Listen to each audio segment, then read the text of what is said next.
Gracias, buenas tardes a todos y gracias al Instituto por invitarme a esta presentación.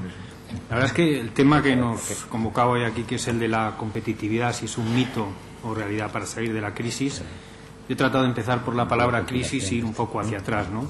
Porque yo creo que salir de la crisis lo que quiere decir es entrar en un ciclo de prosperidad. La prosperidad es algo que viene generado cuando las empresas generan riqueza, y las empresas generan riqueza cuando lo que tenemos es competitividad, y además es algo que estructuralmente competitividad y prosperidad en general van de manera unida.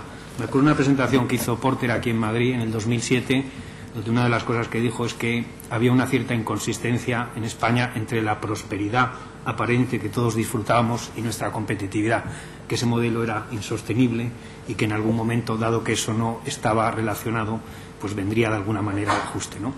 Por lo tanto, yo creo que crisis, prosperidad, competitividad, y competitividad como capacidad para producir bienes y servicios cuya calidad, precio y diseño pues haga que sean preferibles a otros, ¿no?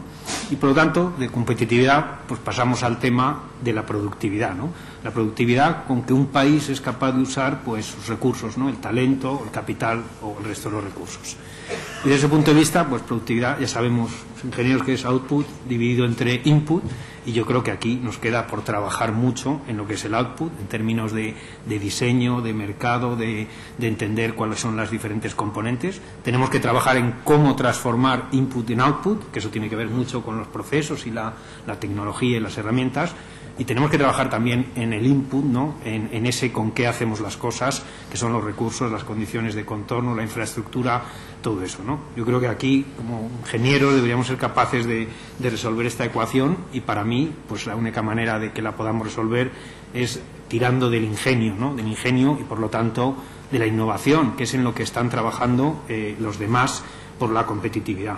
Porque yo creo que corremos el riesgo de quedarnos un poco en mitad del río entre esos países en los que se ha apostado mucho por esto. Son países tecnológicos transformados que han apostado directamente por eso y están especializados a lo mejor en la distribución de los servicios y los productos, y los países de bajo coste, que en lo que tenemos la competitividad está basada en el mano de obra, en la producción China e India, ¿no? Nuestro modelo trata de ser un poco las dos cosas, y quizás lo que sea difícil es mantenerse en medio, en el que, bueno, realmente cuando hablábamos de si éramos la octava potencia o lo que sea, pues en vez de mirar para adelante, yo creo que tenemos que mirar para atrás, porque nos van a pasar una serie de países que vienen y que va a hacer imposible que sigamos subiendo en ese ranking, ¿no? Eso tiene que ver también con el fenómeno que está ocurriendo de las multinacionales de los países emergentes, que en principio pues todo el mundo las ha despreciado, digamos, de alguna manera, pensando que no podrían llegar a competir, y ahora estamos viendo que en esos países pues han nacido una serie de empresas que de repente, con un modelo diferente, han sido capaces no solo de competir en su mercado, sino además ir a otros, competir y comprar esas empresas, ¿no?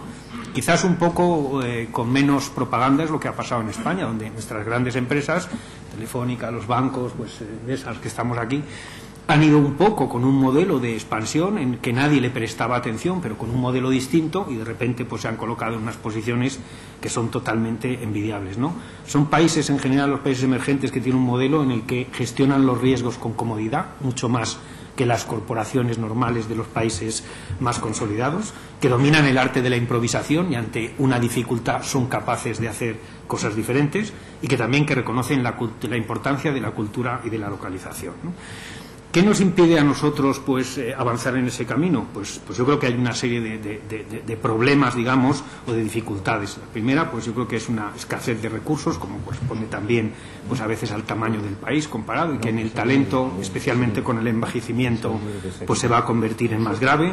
Hay una rigidez institucional, que es la laboral. Yo creo que hay tú lo has comentado también, una falta de incentivos y de cultura al espíritu emprendedor de las personas. Hay poca colaboración y poca transferencia de conocimiento entre las diferentes organizaciones, y hay una colaboración muy limitada entre la universidad, la empresa y la administración, ¿no? Nosotros hace poco acabamos de firmar también, con la intención de eso, un acuerdo con una cátedra de la Universidad Autónoma, pues para tratar de alguna manera fomentar todo eso. Y los vectores de la solución de todo esto, pues yo creo que pasan por aprovechar la globalización de la innovación, que es muy importante ser capaz de ponerse en la red mundial. Creo que hace falta más velocidad, más agilidad y moverse rápido.